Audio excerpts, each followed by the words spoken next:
नमस्कार साथियों, मैं विक्रम और आप सभी के लिए फिर से एक नया टेस्ट पेपर लेके आया हूं। इससे पहले हमने 10 टेस्ट पेपरों को पूरा कर चुके हैं जो जीएस से रिलेटिव हैं। यदि अभी तक आपने उनको नहीं देखा है तो डिस्क्रिप्शन बॉक्स में उन टेस्ट पेपरों की प्लेलिस्ट का लिंक दिया हुआ है, वहां से आप उन सभी टेस्ट पेपरों को लगाइए। और जीएस के रिलेटिव और भी इम्पोर्टेंट जैसे कि क्वेश्चन मॉडरेट बने हुए हैं, उन सभी को हम ऐसे ही छोटे छोटे वीडियो के माध्यम से देखने वाले हैं। तो आप मेरे साथ 10 से 15 मिनट आज के इस टेस्ट पेपर में निकालें और अपनी जो जीएस की तैयारी है उसमें इम्प्रूव कर सकें।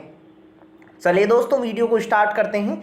जैसा कि आपको स्क्रीन से क्वेश्चन दिखाई दे रहा होगा, किस माध्यम में ध्वनि का वेग अधिकतम होता है। अब यहाँ से हमें क्वेश्चन में बताना था कि किस माध्यम में ध्वनि का वेग अधिकतम होता है। अब देखो कोई सा भी माध्यम हो सकता है, ठोस, द्रव, गैस, निर्वात।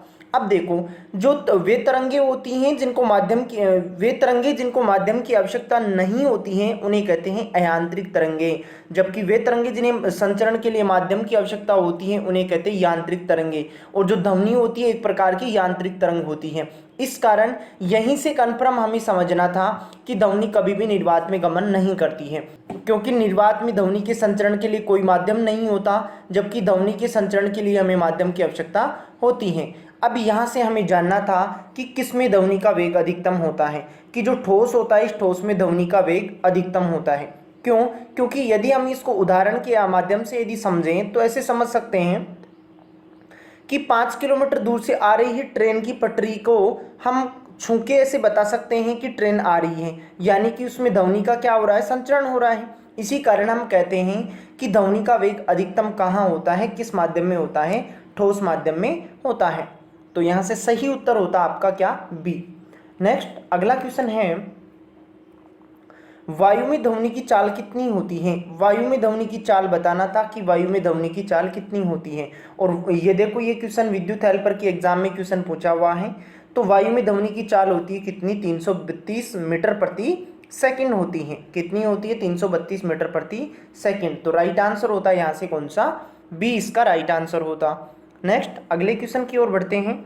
हमारा नेक्स्ट अगला क्वेश्चन है, 17Cl35 और 17Cl37 क्या है। अब यहाँ से हमें बताना था कि ये समस्थानिक हैं या संभारिक हैं या समाकर्तिक हैं या समावयवी हैं। अब देखो, आपको इस प्रकार का यदि एग्जाम में क्वेश्चन पूछा जाता है तो सबसे पहले आपको नोटिस करना है क्या, कि देखो एक ही एलिमेंट होना चाहिए। यहाँ क्लोरीन है, यहीं क्लोरीन है। तो यदि एक एलिमेंट है तो इसमें नीचे जो परमाणु क्रमांक, किसी भी एलिमेंट की जो नीचे लिखी हुई संख्या होती है वो होता है उसका परमाणु क्रमांक। यदि किसी का परमाणु क्रमांक समान है और जो ऊपर लिखी हुई जो संख्या होती है वो होती है द्रव्यमान संख्या। द्रव्यमान संख्या यदि अलग अलग होती हैं उन्हें कहते हैं क्या, समस्थानिक। एक ही परमाणु के या एक ही तत्व के भिन्न भिन्न रूप जिनका परमाणु क्रमांक समान हो, द्रव्यमान संख्या भिन्न भिन्न हो, उन्हें कहते हैं क्या, समस्थानिक। इसको और यदि अन्य नामों में जाने तो इसको आइसोटोप भी कहा जाता है। तो राइट आंसर होता हमारा क्या, ए इसका राइट आंसर होता। नेक्स्ट अगला क्वेश्चन है, अब उसी प्रकार का क्वेश्चन है लेकिन यहाँ देखो अलग अलग चीजें हमारे को दी हुई हैं। यहाँ हमारे पास एलिमेंट एक ही है लेकिन यहाँ देखो परमाणु क्रमांक दोनों का अलग अलग है, द्रव्यमान संख्या भी दोनों की अलग अलग है। यदि परमाणु क्रमांक यदि समान होता, द्रव्यमान संख्या यदि भिन्न भिन्न होती तो उन्हें क्या कहते हैं, हम समस्थानिक कहते हैं। और यदि परमाणु क्रमांक अलग अलग है और द्रव्यमान संख्या समान है तो उन्हें संभारिक कहा जाता है। लेकिन यहाँ तो ना तो समस्थानिक है और ना ही ये क्या है, संभारिक, क्योंकि ना तो इनका परमाणु क्रमांक समान ना ही इनकी द्रव्यमान संख्या समान। लेकिन देखो नीचे की संख्या और ऊपर वाली संख्या का अंतर कितना आ रहा है, यहाँ अंतर आ रहा है कितना, 16। और यहाँ भी अंतर कितना आ रहा है, 16। और नीचे की संख्या यानी कि परमाणु क्रमांक और द्रव्यमान संख्या, ऊपर कौन सी संख्या, द्रव्यमान संख्या। परमाणु क्रमांक और द्रव्यमान संख्या के अंतर को कहते हैं न्यूट्रॉनों की संख्या। किसकी संख्या कहते हैं, न्यूट्रॉनों की संख्या कहा जाता है। अब देखो इन दोनों में न्यूट्रॉनों की संख्याएं समान हैं, इस कारण हम इनको कहेंगे क्या, सम न्यूट्रॉनिक। की ये एग्जाम्पल किसके हैं, सम न्यूट्रॉनिक के उदाहरण हैं। यदि इनका भार समान है यानी कि द्रव्यमान संख्या समान है, इनको संभारिक कहा जाएगा। यदि इनका परमाणु क्रमांक समान होगा तो उन्हें समस्थानिक कहा जाएगा। और यदि इनमें इलेक्ट्रॉनों की, यदि प्रोटॉनों की, यदि आप न्यूट्रॉनों की किसी की भी संख्याएं यदि आप ज्ञात कर सकते हो और यदि वो समान हैं तो उनको उनके अकॉर्डिंग कहा जाता है। जैसे कि यहाँ न्यूट्रॉनों की संख्याएं समान थी, इस कारण इसको क्या कहेंगे, हम सम न्यूट्रॉनिक कहेंगे। नेक्स्ट अगला क्वेश्चन, परिसंचरण तंत्र में रक्त के थक्के की स्थिति का पता लगाने के लिए किस समस्थानिक का प्रयोग किया जाता है? जो परिसंचरण तंत्र होता है यानी कि ब्लड का जो सर्कुलेटरी जो सिस्टम होता है, इस सिस्टम में जो रक्त का थक्का बनता है, जो क्लोट बनता है, इसका पता लगाने के लिए हम किस समस्थानिक का प्रयोग करते हैं? तो वो करते हैं किस समस्थानिक का प्रयोग? सोडियम चौईस का। किस समस्थानिक का प्रयोग करेंगे? सोडियम चौईस समस्थानिक का प्रयोग करेंगे। जबकि कोबाल्ट कैंसर के उपचार में काम करता है और आर्सेनिक 74 ये ट्यूमर के उपचार में काम करता है। आयोडीन 131 ये समस्थानिक प्रयोग करता है कहाँ? थायराइड ग्रंथि के उपचार में। और रक्त का थक्का बनाने के लिए कौन सा विटामिन आवश्यक होता है? विटामिन के आवश्यक होता है। तो यहाँ से हमारा सही उत्तर होता ए कि जो सर्कुलेटरी सिस्टम होता है, इस सर्कुलेटरी सिस्टम में रक्त के थक्के की स्थिति का पता लगाने के लिए कौन से समस्थानिक का प्रयोग करते हैं? सोडियम 24 प्रकार के समस्थानिक का उपयोग किया जाता है। जबकि कोबाल्ट कैंसर के उपचार में, आर्सेनिक 74 ट्यूमर के उपचार में, आयोडीन 131 ये किया जाता है कहाँ? थायराइड ग्रंथि के उपचार में। नेक्स्ट अगले क्वेश्चन की ओर बढ़ते हैं। हमारा नेक्स्ट अगला क्वेश्चन है, निम्न में से कौन प्रकाश संश्लेषण के लिए आवश्यक नहीं है? अब जो फोटोसिंथेसिस के जो प्रोसेस होता है उसके बारे में हमें यहाँ से बताना था कि उसके लिए क्या क्या आवश्यक होता है और क्या क्या आवश्यक नहीं होता है। तो देखो फोटोसिंथेसिस की प्रक्रिया कैसे होती है? जब CO2 हमारे पास हो और हमारे पास क्या हो? जल हो। और ये किसकी? एक तो हमारे पास क्या होना चाहिए? क्लोरोफिल होना चाहिए और क्या होना चाहिए? प्रकाश होना चाहिए। अब इस अभिक्रिया के आधार पे आप बता पाते क्या कि प्रकाश संश्लेषण की प्रक्रिया की कौन कौन सी आवश्यकता होती है? हमें कार्बन डाइऑक्साइड की आवश्यकता होती है, हमें जल की भी आवश्यकता होती है, हमें क्लोरोफिल की भी आवश्यकता होती है और वो किसकी आवश्यकता होती है? हमें लाइट की भी आवश्यकता होती है। तो कार्बन डाइऑक्साइड की भी आवश्यकता होती है, जल की भी आवश्यकता होती है और हमें क्लोरोफिल की भी आवश्यकता होती है। तो हमारा सही उत्तर होता है यहाँ से कौन सा? डी, कि निम्न में से जो सभी हैं वो सभी की आवश्यकता होती है। यहाँ कोई भी ऐसा ऑप्शन नहीं लिखा हुआ है जिसकी हमें आवश्यकता नहीं होती है। तो 166 नंबर का राइट आंसर होता क्या? डी इसका राइट आंसर होता। नेक्स्ट अगले क्वेश्चन की ओर बढ़ते हैं। हमारा नेक्स्ट अगला क्वेश्चन है, पत्तियों का हरा रंग निम्न में से किसके कारण होता है? कि जो पेड़ पौधों की जो पत्तियां होती हैं उन पत्तियों का कलर हरा होता है, वो किसके कारण होता है? क्योंकि जो पेड़ पौधों की जो पत्तियां होती हैं इन पत्तियों में एक वर्णक पाया जाता है जिसको क्या कहते हैं? क्लोरोफिल कहा जाता है। और ये क्लोरोफिल प्रकाश संश्लेषण की प्रक्रिया में भी महत्वपूर्ण भूमिका निभाता है और इसी क्लोरोफिल के कारण पत्तियों का रंग कैसा होता है? हरा होता है। तो राइट आंसर इज द क्या होता? सी इसका राइट आंसर होता। नेक्स्ट अगला क्वेश्चन है, प्रकाश संश्लेषण की प्रक्रिया किस प्रकार की प्रक्रिया है? ये उपचयन अपचयन की प्रक्रिया है या ऑक्सीकरण की अभिक्रिया है या दोनों है या नन ऑफ दिस? कौन सी है? मैं आपको बता दूं कि प्रकाश संश्लेषण की प्रक्रिया किस प्रकार की होती है, किस प्रकार से होती है। अब देखो हमारे पास क्या होना चाहिए? एक तो होना चाहिए कार्बन डाइऑक्साइड, एक हमारे पास क्या होना चाहिए? जल होना चाहिए, एक होना चाहिए हमारे पास क्या? क्लोरोफिल होना चाहिए और हमारे पास क्या होनी चाहिए? लाइट होनी चाहिए। अब जो CO2 होती है, CO2 से किसका निर्माण होता है? कार्बोहाइड्रेट, यानी किसका निर्माण होता है? ग्लूकोज का निर्माण होता है। किसका निर्माण होता है? ग्लूकोज का। जबकि जल हो गया, जल से किसका निर्माण होता है? O2 का निर्माण होता है। कि जो CO2 से जो ग्लूकोज बनती है, इस ग्लूकोज के बनने में कौन सी अभिक्रिया होती है? अपचयन की प्रक्रिया होती है। जबकि हमारा जो जल है, इस जल से ऑक्सीजन का निर्माण हो रही, तो वहां प्रक्रिया होती है कौन सी? उपचयन। इस कारण हम कह पाते हैं कि प्रकाश संश्लेषण का जो प्रोसेस होता है वो उपचयन और अपचयन की प्रक्रिया का होता है। तो हमारा सही उत्तर होता कौन सा? ए हमारा सही उत्तर होता। नेक्स्ट अगले क्वेश्चन की ओर बढ़ते हैं। नेक्स्ट क्वेश्चन है हमारा कि पृथ्वी पर अधिकांश ऑक्सीजन उत्पादित होती हैं। पृथ्वी पे जो ऑक्सीजन की मात्रा होती है कितनी होती है? जैसे कि नाइट्रोजन 78% होती है, ऑक्सीजन वायुमंडल में होती है लगभग 20% के आसपास।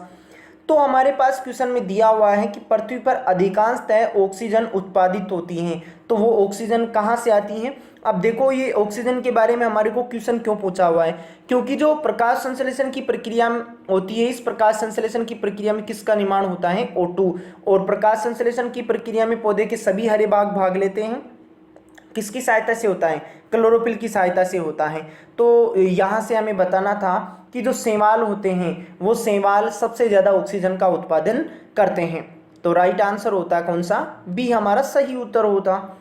अगले क्वेश्चन की ओर दौड़ लगाते हैं हम। हमारा अगला क्वेश्चन है कि प्रकाश संश्लेषण पौधे के किस भाग में होता है। प्रकाश संश्लेषण पौधे के उन भागों में होता है जहाँ एक तो क्लोरोफिल की मात्रा होती है, और अब देखो पौधा हरा होता है किसके कारण होता है, क्लोरोफिल के माध्यम से होता है, क्योंकि वो एक वर्णक होता है जो पेड़ पौधों को हरा रंग देने का काम करता है।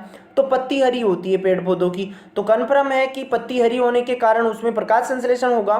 फिर हमारे को नेक्स्ट आगे दिया हुआ है कि क्लोरोप्लास्ट की मौजूदगी वाले सभी अन्य भागों में प्रकाश संश्लेषण की प्रक्रिया होती है। तो हमारा यहाँ से बी इसका सही उत्तर होता कि एक तो पत्तियां प्रकाश संश्लेषण की क्रिया करती हैं और पौधे के वे भाग करते हैं जहाँ क्लोरोप्लास्ट की मात्रा पाई जाती हैं। तो राइट आंसर होता हमारा कौन सा, बी हमारा सही उत्तर होता।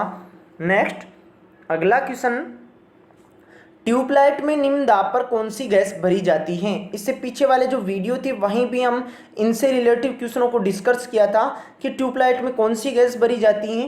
ट्यूबलाइट में गैस भरी जाती है नियोन और पारे का वाष्प। कौन सी गैस भरी जाती है, नियोन और पारे का वाष्प गैस भरी जाती हैं। जबकि हम बल्ब की बात करें तो बल्ब में कौन सी गैस भरी जाती है, आर्गन गैस भरी जाती है। तो यहाँ से सही उत्तर होता हमारा कौन सा, बी हमारा सही उत्तर होता। नेक्स्ट अगला क्वेश्चन है हमारा, विज्ञापन साइन बोर्डों और सजावटी बत्तियों में आमतौर पर प्रयुक्त की जाने वाली गैस है। कि जैसे हम रात्रि को देखते हैं कि जो दुकान होती हैं, उन दुकान हो गया, मॉल हो गया, तो वहाँ आपको जो बोर्ड दिखाई देते हैं, विज्ञापन जो बोर्ड दिखाई देते हैं, उन बोर्डों में कौन सी गैस भरी जाती है। उन बोर्डों में जो गैस भरी जाती है वो गैस होती है कौन सी, नियोन गैस। कौन सी गैस होती है, नियोन गैस भरी जाती है। तो राइट आंसर होता कौन सा, डी हमारा सही उत्तर होता। अगले क्वेश्चन की ओर बढ़ते हैं। हमारा अगला क्वेश्चन है, गोताखोर द्वारा गहरे समुद्र में सांस लेने के लिए ऑक्सीजन के साथ किस गैस को मिश्रित किया जाता है। कि जो गोताखोर होता है वो गोताखोर जैसे ही पानी में जाता है तो पानी में जाने से पहले वो अपने पीठ पे एक सिलेंडर लेके जाता है। उस सिलेंडर में हमारे को यहाँ से क्वेश्चन में पूछा हुआ है कि उस सिलेंडर में ऑक्सीजन के अलावा कौन सी गैस होती है। उस सिलेंडर में ऑक्सीजन के अलावा जो गैस होती है वो कौन सी होती है, हीलियम गैस होती है। और अब हम यहाँ से एक चीज़ और जान पाएँ कि कृत्रिम श्वसन में कौन कौन सी गैस रेस्पॉन्सिबल होती हैं, ऑक्सीजन और हीलियम। कौन सी गैस, ऑक्सीजन और हीलियम। तो गोताखोर ऑक्सीजन के साथ कौन सी गैस लेके जाता है, हीलियम गैस का मिश्रण लेके जाता है। सही उत्तर होता हमारा कौन सा, ए होता। नेक्स्ट अगले क्वेश्चन की ओर बढ़ते हैं। हमारा नेक्स्ट क्वेश्चन है, कौन सी गैस नोबेल गैस कहलाती है। कौन सी गैस नोबेल गैस कहलाती है। अब देखो जो आवर्त सारणी का आप वर्ग नंबर 18 देखते हो, कौन सा देखते हो, वर्ग नंबर 18, जिसे शून्य वर्ग भी कहते हैं, अक्रिय गैसों का समूह भी कहते हैं, उत्कृष्ट गैसों का समूह भी कहते हैं, नोबेल गैसों का समूह भी कहते हैं। वो उनमें जो गैसें आती हैं, वो सभी गैसें जो आती हैं उनको नोबेल गैस कहा जाता है। कौन से वर्ग में, 18वें वर्ग में। अब जैसे उस 18वें वर्ग में जो भी गैसें आती हैं उन गैसों को क्या कहते हैं, नोबेल गैस कहते हैं। तो उसमें कौन सी गैस आती है, हीलियम गैस आती है। हीलियम के अलावा नियोन गैस आती है, आर्गन गैस आती है, क्रिप्टॉन आती हैं। तो ये जो सभी गैसें आती हैं वो गैसें कौन सी होती हैं, नोबेल गैस कहलाती हैं। उन्हें शून्य वर्ग की गैसें भी कहा जाता है, 18वें वर्ग की गैसें भी कहा जाता है। तो यहाँ से सही उत्तर होता हमारा कौन सा, ए होता। नेक्स्ट अगला क्वेश्चन है, आज की सीरीज का ये लास्ट क्वेश्चन है दोस्तों। इनमें से कौन उत्कृष्ट गैस नहीं है। 18वें वर्ग में जो गैसें आती हैं उन गैसों को कहा जाता है उत्कृष्ट गैसें। तो कौन कौन सी आती हैं, उसमें हीलियम आती है, उसमें नियोन आती है, इसमें आर्गन आती है, क्रिप्टॉन आती हैं, जीनोन आती हैं। ये जो गैसें होती हैं, और कौन सी होगी, रेडोन हो गई। ये जो गैसें आती हैं ये गैसें कौन सी होती हैं, नोबेल गैस या उत्कृष्ट गैस या शून्य वर्ग की गैसें इनको कहा जाता है। तो हीलियम भी आती है, आर्गन भी आती है, रेडोन भी आती है, लेकिन कभी भी ऑक्सीजन इसमें शामिल नहीं होती है। तो हमारा सही उत्तर होता है यहाँ से कौन सा, डी हमारा राइट आंसर होता। इस प्रकार दोस्तों आप मेरे साथ वीडियो में 10 से 15 मिनट बने होंगे तो सभी क्वेश्चंस आपको समझ में आए होंगे। अभी तक आपने इससे पीछे वाली सीरीजों को नहीं देखा है तो इससे पीछे वाली सीरीजों को भी आप प्लेलिस्ट में जाके उन सभी सीरीजों को 1 बाय 1 देखते आइए। जिससे कि आपको जो मॉडरेट जो क्वेश्चन है उन मॉडरेट क्वेश्चनों का पता चल सके कि फिलहाल ही में एग्जाम में किस प्रकार के क्वेश्चन पूछे जा रहे हैं। तो साइंस से रिलेटिव और भी मैं इसी प्रकार आपको छोटे छोटे वीडियो उपलब्ध करवाने वाला हूं। तो मेरे साथ आप इसी प्रकार जुड़े रहिए, इसी प्रकार आप मेरे साथ बने रहिए और अपना प्यार मेरे साथ बनाए रखें। एक नेक्स्ट वीडियो में फिर से मुलाकात करते हैं, तब तक के लिए आपका बहुत बहुत धन्यवाद।